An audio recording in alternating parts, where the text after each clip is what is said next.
chuffing hell of a friggin' hell I'm going to get this on bench. I can barely lift the chuffer. But it weighs about 90 kilos.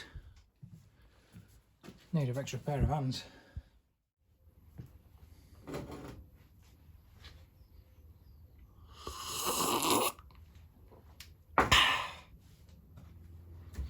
Hey up everybody, and welcome back to Yorkshire Fab Shop. For those I haven't seen yet, we're running a small series here where we look to restore pieces of equipment in the workshop. Today we're bravely following suit, and we've got some old British tech that's tired and is in need of some repair. So we're talking about welders today. We've got a Tech Arc compact MIG 251 amp set that isn't working as it should be.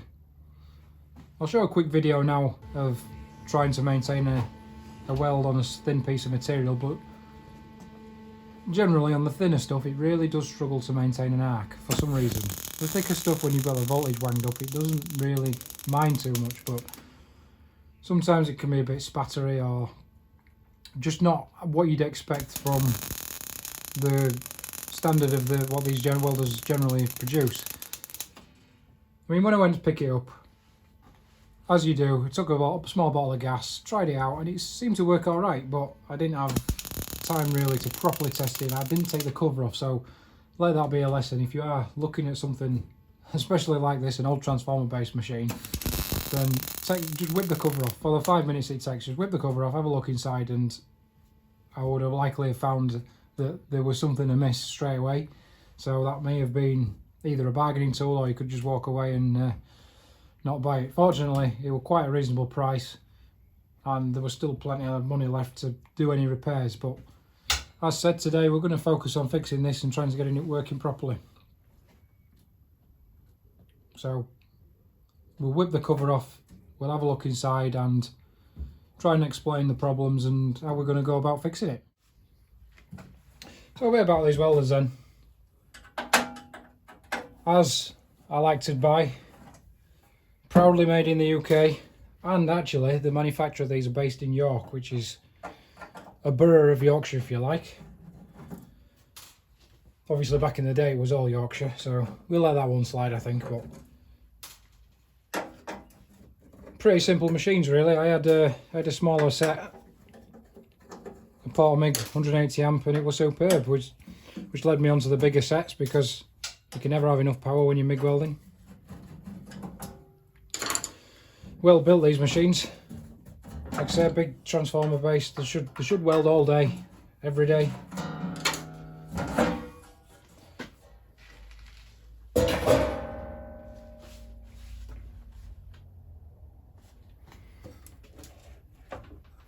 So inside then we've got quite a lot of gubbins. We've got a couple of transformers, big ones.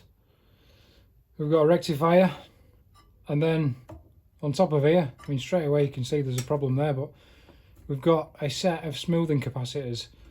Now for those that don't know what smoothing capacitors are, they're actually quite a clever bit of technology. Smoothing capacitors then, so why have we got them? Why do we need them? Well, essentially they're the answer to a problem that should never have existed, and at best they're an electrical bodge, but they work and it's a solution. Before we start, we'll say that the 240 volt single phase supply that we get out of our sockets in this country is a bit rubbish, and it's a lot like living with the wife in that everything's a compromise and it's only one way. You all know what I mean. So the reason it's an answer to a problem that should never exist is because with MIG welding and a lot of other welding processes, you need something called a direct current supply.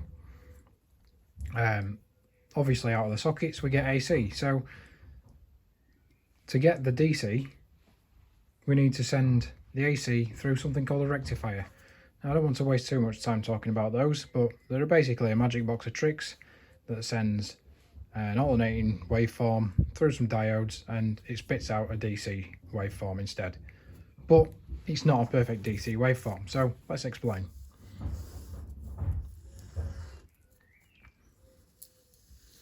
Here's his AC waveform. Now it's worth noting that This will be at whatever voltage you've selected on the welder, because it goes from the mains through the transformers first and then through the rectifier. But essentially what the rectifier does is it takes everything below the 0 line and moves it above there.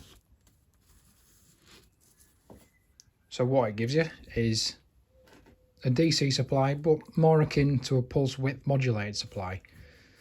So instead of having a 50 Hz supply AC, we end up with a 100 Hz DC supply, which isn't ideal. It's how a lot of the cheaper welders work. You don't get any of these smoothing capacitors, so you end up with this supply at 100 Hz. Again, it's not ideal, but ours is designed to have smoothing capacitors in there. So what do? Well, as the trigger's pulled, the voltage enters the machine, goes to the transformers, to the rectifier, and then into the bank of capacitors that we've got. They all charge up on this upslope, and then as the peak falls away, these discharge once the voltage drops below their prescribed voltage amount. After the first one's discharged, the second one discharges, and then the third one discharges. And what happens is they bridge this gap, because this gap is really bad. When you've got this gap, it means you've got nothing happening.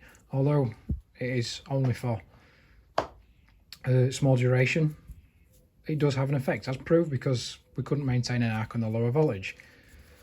So once these are restored, I said they bridge this gap, and it gives you a reasonably smooth DC supply instead. The height difference here is probably a couple of hundred millivolts, sorry.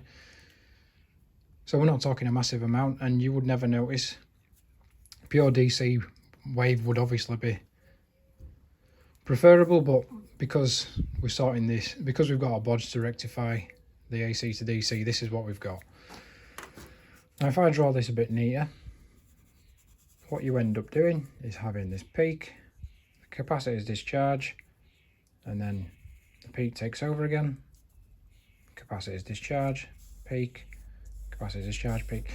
So you get somewhat of a smooth constant DC supply, although I've not drawn that particularly well because the heights are all different and the widths are all different. Hopefully you get the idea there, but it does really go a long way to smoothing this supply. That's why they're called smoothing capacitors. So when they've all fully discharged, as this pulse comes up again, they'll charge up in this area. So they'll have a really short charging window. The voltage will be maintained until that drops below the prescribed voltage, and then they'll discharge again, and the same again. So it happens quite a lot. Obviously 100 Hz, 100 times a second. Hopefully that's explained a little bit better. That's why we've got them. That's what they do, and that's how they work to improve our welding capabilities. So back in here then, if these smoothing capacitors aren't working, then we're going to get almost an intermittent DC supply, which is far from ideal really. A lot of your smaller and cheaper welders work on that principle, but when you've got a system that's designed to have smoothing capacitors and all of a sudden you don't, then your system's partially compromised. So I've got some new capacitors.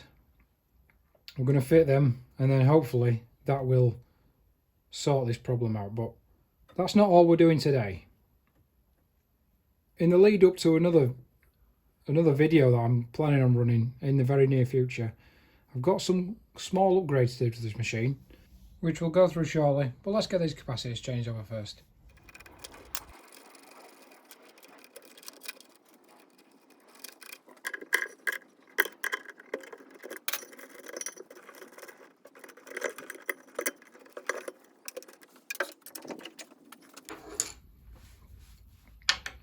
So a bit of safety about capacitors. If you're planning on messing, fiddling, touching, anything when it comes to capacitors, you need to make sure they're fully discharged, because these can still carry a lot of current. These ones being electrolytic aluminium capacitors off the top of my head. So these have quite a big capacity, and if you've got a belt off one of these, chuffing hell, bless you,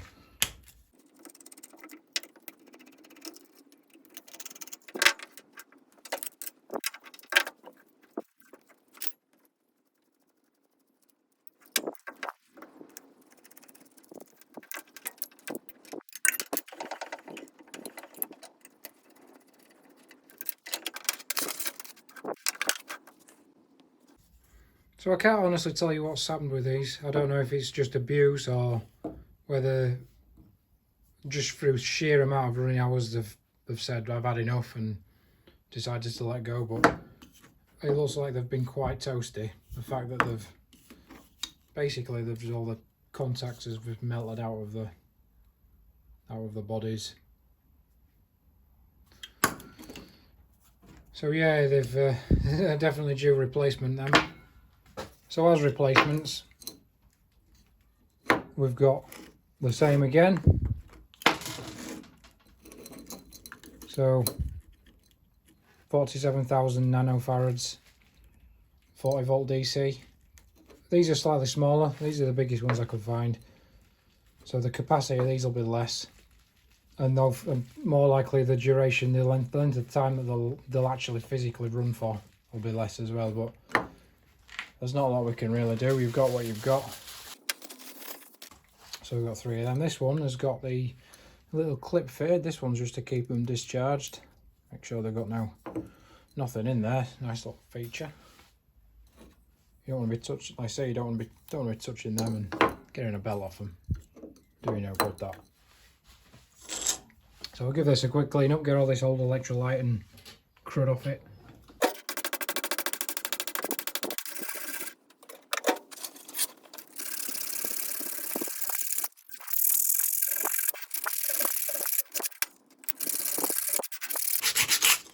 Nice to see the manufacturers taking a bit of time just to really take the oxide off and scuff them up a little bit.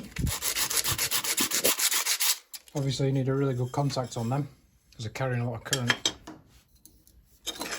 You've also got to make sure that you get them on the right way around because you do have a positive and negative. Fortunately we know which one the negatives were because they're all melted.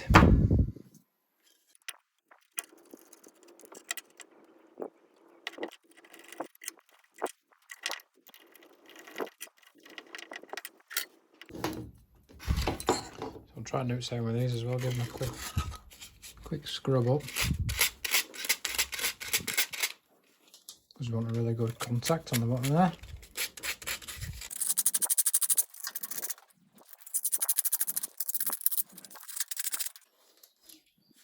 Alright.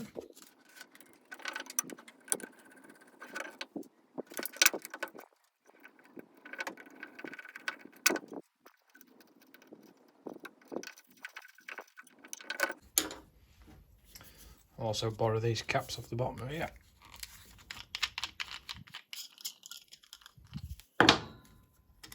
Just so they don't touch anything.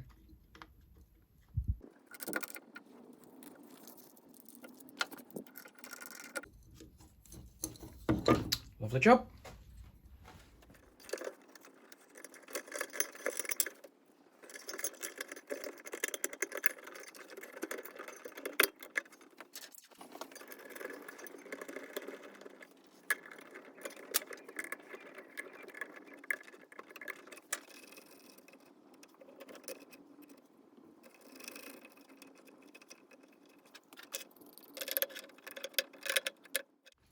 So now them capacitors are in, I've got some small materials set up again. 1.5 mil. I'd be lying if I said I hadn't had a go already, but the results I'm pretty happy with now.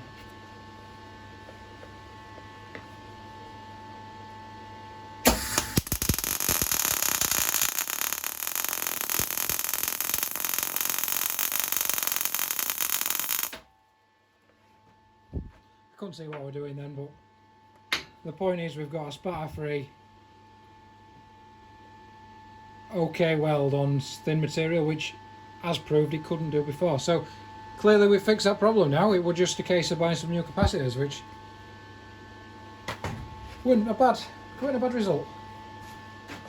So if we look at that weld, I know it's not great, but the fact is it now welds thin material again and on the really lower end of the scale. So for the sake of a couple of capacitors, we've turned it into a usable welder again. I think we call that a success. So we'll now move on to the part 2 of this little video, where I'm going to add a couple of extra little features to this welder to help with future projects, which you might like. Right then, so without boring you with the assembly and the installation, I've gone ahead and fitted a little meter, a little display that shows us the amps and the voltage of the machines producing while we're welding. So at the minute the machine's on because it's taking a live feed straight from the mains into a 12 volt DC transformer, because having looked thoroughly through this welder, the only DC I could find was switched when you press the trigger on the torch, so you don't get a DC circuit until you're actually welding. So I've had to install a small DC transformer just to run this display, because I didn't want it flickering on and off every time you press a trigger. I wanted it on all the time.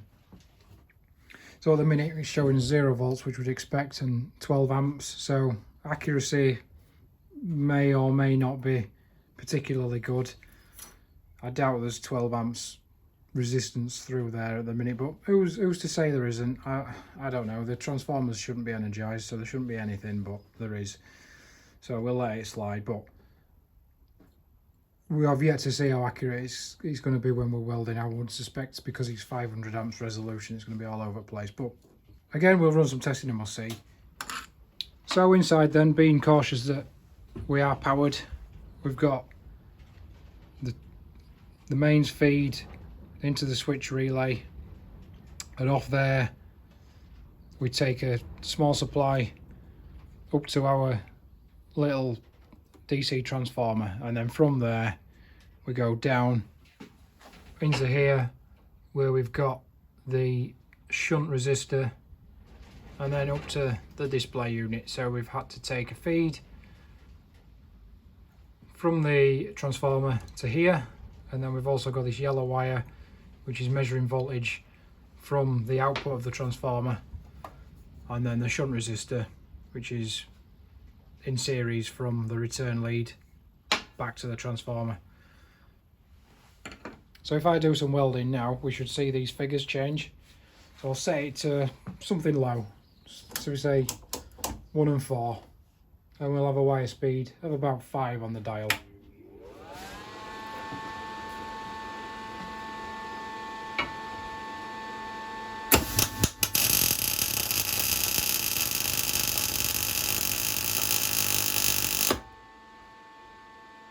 So 14-15 volts at about 140, 150 amps or so.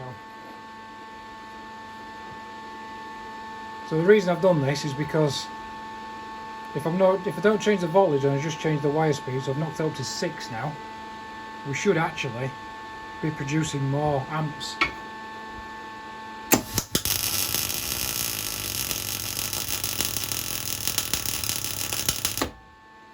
So if we take a rough average there, we're about 160 amps. So that's why I wanted to do this, because I need to see whereabouts the amperage is while we're welding.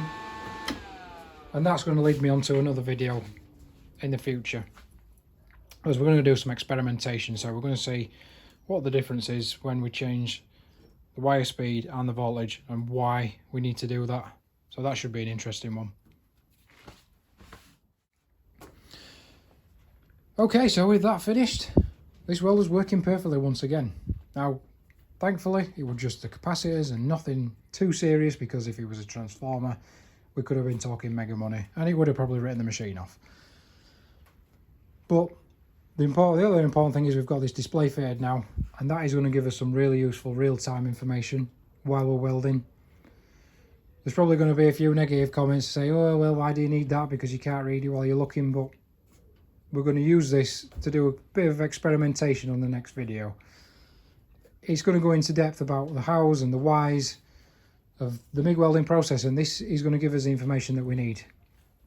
Without that, you're just guessing. You just basically blindfolded. You don't know, other than the sounds and the way that the weld looks, which obviously does give you a lot of information, but it doesn't really go into the depth that I want to. So that is going to give us that extra bit of information. So yeah, please stick with the channel and watch the next one, because it is going to be a really good one. I know this hasn't been a particularly long one, but there's no point dragging on for any longer than we need to. So from the Yorkshire Fab Shop, thanks for watching and see you next time.